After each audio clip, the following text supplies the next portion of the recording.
You waited till you got caught. I mean, you did. that's your opinion, yes. And No, that's true. The police report is saying he was drugged after meeting a female at a bar.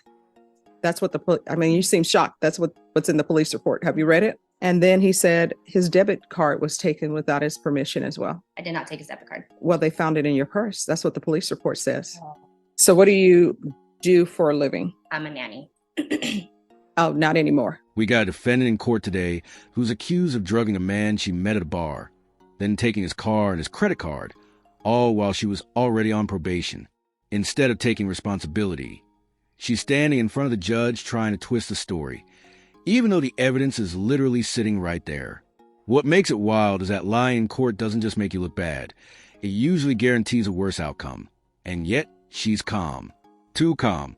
Like she's sitting in traffic, not facing multiple serious charges. Judges can see through that act instantly, and once they lose patience, there's no coming back. So, what do you think? Should someone like this go straight to jail, or is probation still fair game here? Let's get into it and see how Judge Boyd handles this situation. Are you Janelle Garza? Yes, Your Honor.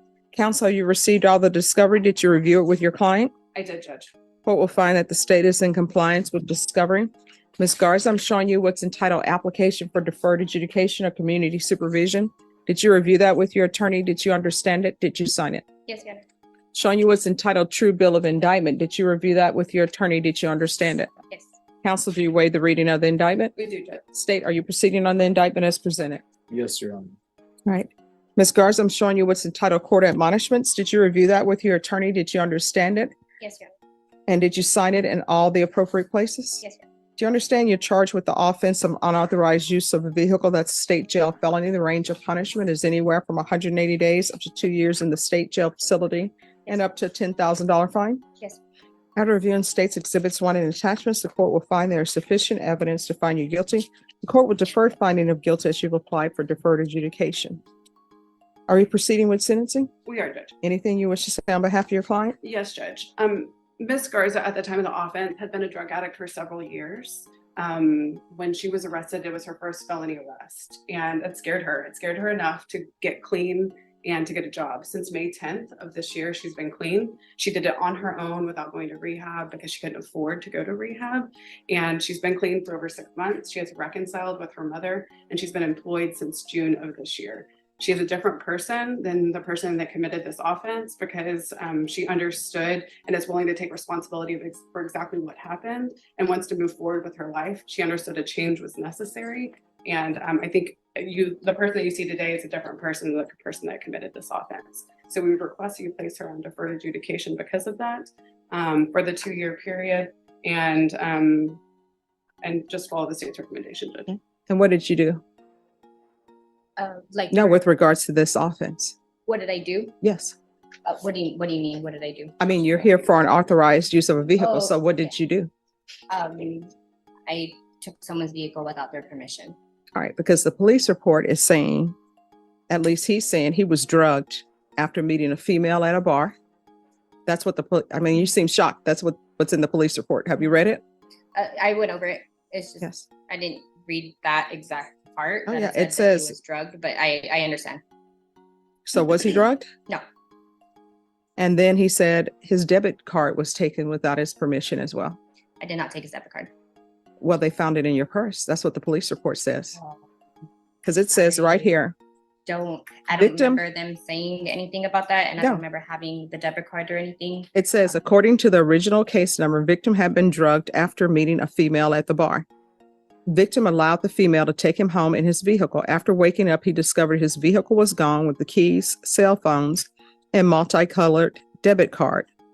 He found out later in the day his debit card had been used at a local gas station. The stolen vehicle, which is what we're here today, was found today, had the keys in the ignition, and had no signs of tampering in the steering column. Victim stated he never gave any consent to take or use his vehicle and wanted to process with charges. Victim gave us consent to process and search the vehicle. While searching the vehicle, victim's debit card was found inside her purse. So they're saying they found his debit card inside your purse. Mm-hmm. The debit, well, I mean, you're saying, No, I'm saying I understand what you're saying. I don't recall them ever saying that, or them telling me that, or of them ever saying that they found a debit card in the purse. If they did, yeah, that's what they say right here. I understand. I just don't recall them ever telling me that personally, or them ever bringing that up. Wait a second. This is what the police report says. The debit card was a multicolored debit bank card.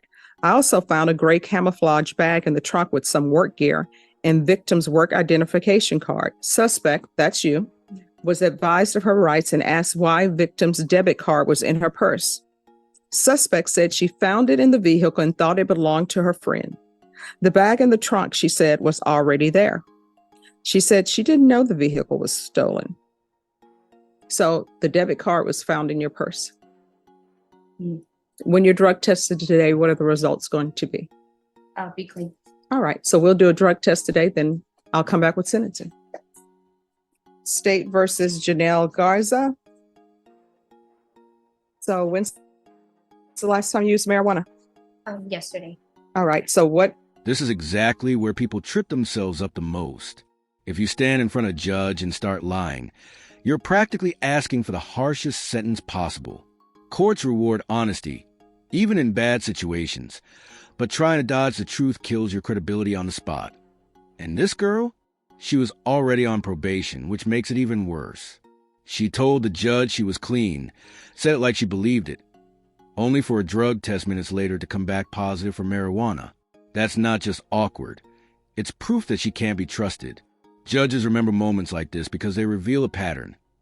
If you lie in court, they assume you're lying everywhere else too. And trust me, Judge Boyd is not the type to play games when it comes to honesty. After that stunt, I'd say deferred adjudication is completely off the table. But let's see if she somehow manages to talk her way out of this. Your attorney was singing your praises about how you've gotten your life together and you did it all on your own. So why are you using marijuana?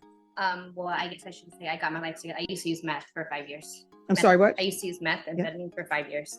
That's what I've been clean for the last 6 months. But marijuana is illegal here in Texas. So why are you using marijuana? It just helps me with my anxiety. That's basically it. All right. But as a part of the program and taking responsibility, Yes, when your attorney was singing your praises, talking about how you clean and sober, you know that sobriety does not mean that you're using marijuana. You should have stopped her and said, wait a minute. Let me tell you something. But you didn't. You waited till you got caught. I mean, you did. That's your opinion, yes. And no, that's true. Let me ask you this. Did you interrupt your attorney and tell her, I'm not clean and sober because I'm using marijuana? That's yes or no. Did you tell her that? I told her that I was using marijuana, yes. When you were before the bench? No. But because I just feel like there's different types of sobriety. For me, the meth use was really bad. So, and I couldn't carry a job for the last 5 years. And in the last 6 months that I have been sober from methamphetamines, I have been able to get a job and get a car and see my daughter every day and be a mom and be present.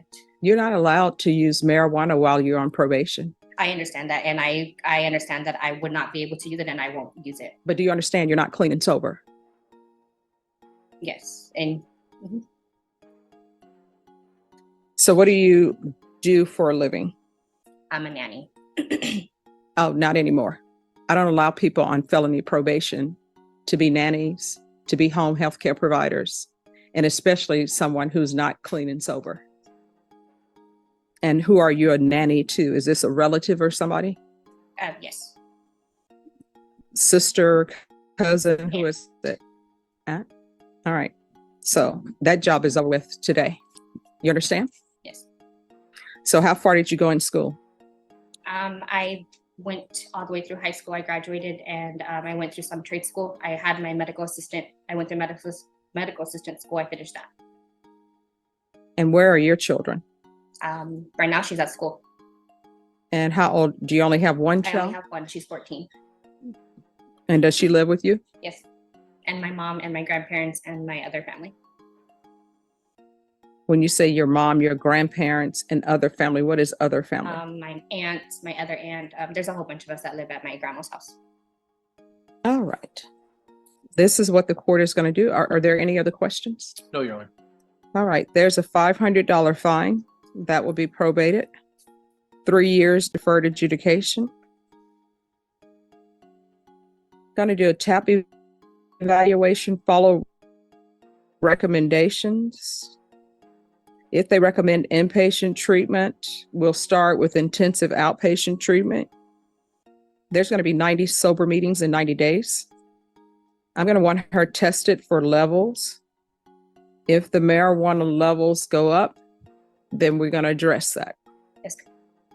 There is going to be the UA hotline, regular reporting by Zoom or in person, 100 hours of community service restitution, parenting classes. Once she completes parenting classes, 50 of those hours will be deemed to be satisfied. You're either going to get a higher level education, or either you're going to complete trade school or whatever you're going to do. That's going to be required. And once that's completed, then the remaining of the community service will be deemed to be satisfied. Proof of employment within 30 days. There's to be no employment as a home health care provider or with minors. There's to be no unsupervised contact with minors. Other than her daughter, accurate? No unsupervised contact with minors. With her. I'm sorry? I won't ever be unsupervised with her. I'm sorry, what? I won't ever be unsupervised with my daughter. All right, My mom always is there with her. thank you. And do you have any CPS history? There was a long time ago, but they were both closed and dropped. All right, and what was the CPS history concerning? Due to my meth use. Okay. I'm going to want field visits 1 time per month for 3 months. And if there are no issues, then it'll be 1 time every 4 months. Restitution, if any, and no contact with Josiah Hernandez and counsel. If there is restitution that's determined by probation and you think it's inappropriate, you can come back for a hearing. Judge, I do think we're going to need a hearing. They've submitted numbers to restitution that we believe is inappropriate. Okay. All right. And probation, is there anything else she needs? Your Honor, I apologize. He said restitution, if any, and no contact with Josiah Hernandez. Yes. And it's Josiah. Thank you, Judge. Nothing else, Judge. Is there anything you need from the court to be successful? No, Your Honor. All right. And then if you all want, Ms. Ferguson will set it for a restitution hearing. I'm going to show you what's entitled Trial Court Certification of Defendant's Rights to Appeal. Did you review that with your attorney? Did you understand it? And did you sign it? And that wraps up the hearing. She tried to talk her way through it. But between the evidence and the failed drug test, the outcome was never really in doubt. Personally, I think jail time was deserved here. She drugged a man, stole his car, and used his credit card. That's not one mistake. That's a chain of crimes. If we're being honest, if the roles were reversed, a man would have been locked up immediately. But maybe that's just me. What do you guys think? The justice system isn't always consistent. But this one seemed too serious to brush off. What really stood out to me, though, was her attitude. She carried herself like none of this was even a big deal. And that's exactly what makes judges snap. That lack of accountability always does it. So yeah, drop your thoughts below. Was jail fair, or should probation have been another option? Either way, this hearing definitely left a mark. Mr. Crispin, I don't understand why you're here. You're supposed to go to inpatient treatment, the end. No, you're supposed to go into inpatient treatment, the end. So you're scheduled for lifetime recovery on November 14th. That's where you will be. I believe it's the 14th. Here's the thing. I don't know. I think you're here to talk to me because you don't want to go to inpatient treatment. Is that correct? No, my question is, do you want to go to inpatient treatment? Yes or no? All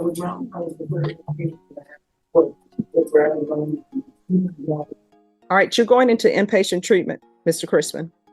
We've been dealing with your matter for months now. So you're scheduled for inpatient treatment. That's where you are headed. Go ahead. Oh no, he's going to go on his own to lifetime recovery. Okay. That's how we built it. We were still up in the air. Mr. Crispin, I want you to hear me carefully. All right. You are going into inpatient treatment at lifetime recovery. The end. Sure. Thank you. Why is there a double whammy on the same property? I'm sorry, what? Why is there a double whammy? There's not a double whammy. You never bring documents that are requested of you. No. Here's the first thing. One, you were supposed to bring documents of the military service to Veterans Treatment Court. They never received it. Yes. I went and told you on the SSI office. Do you have it? How do you ever see it? I have it one. No. My question is, do you have your military records? I have to have an addendum with the UQ15 addendum because my social's off here and my birthday's off in the Social Security office. The only way they're going to accept it is I had to get a birth certificate. That's why I get a birth certificate.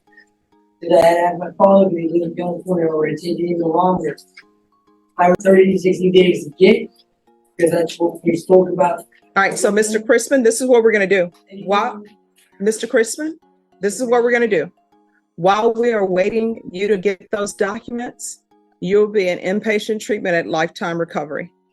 And then lifetime recovery will make sure you have ample opportunity to get whatever paperwork that you say you need. But this has been going on for a long time, Mr. Crispin, and it's been going on too long. So I wonder, maybe it's just of the courts. Like, Right now, ready to go. And now the judge can actually order for you to go to the CMC to get that process. no, I'm going to go and go in other direction. I always have with this part too as well. So whatever you say, I have to do. But Okay. I'm just asking for the eligibility to talk to you because my only confusion is that we spoke about it and then you gave me pressure on that for the 90 days. No, that was never addressed. For I example, gave forms for the 90 days. no, let me just tell you this. I had already put in place that you were supposed to do 90 meetings in 90 days. 90 meetings, time out. 90 meetings in 90 days is not taking the place of you not doing what the court has asked of you. Sorry for that quick cut, guys. The live stream glitched out, and during that time, the next defendant got escorted out and sent straight into inpatient treatment. And honestly, I'm not sure what he thought was going to happen. You can't just roll up to a judge after a decision's already been made and expect them to change their mind. That's basically begging to get sent to jail. Looking back at both cases, it's wild how much they highlight the same thing, a total lack of accountability. The first defendant showed how dangerous it gets when someone abuses probation and still keeps breaking laws. And the second one, a perfect example of not understanding courtroom boundaries. Judges don't renegotiate after the gavel drops. What's interesting is how so many defendants seem more focused on controlling the narrative than actually fixing their behavior. That mindset, trying to talk your way out instead of changing your actions, is exactly why so many people end up back in court again. Anyway, let me know in the comments what you thought of both cases. Was Judge Boyd too harsh or totally justified? Thanks for watching, guys. I really appreciate it. Make sure to like and subscribe. It genuinely helps keep these breakdowns coming.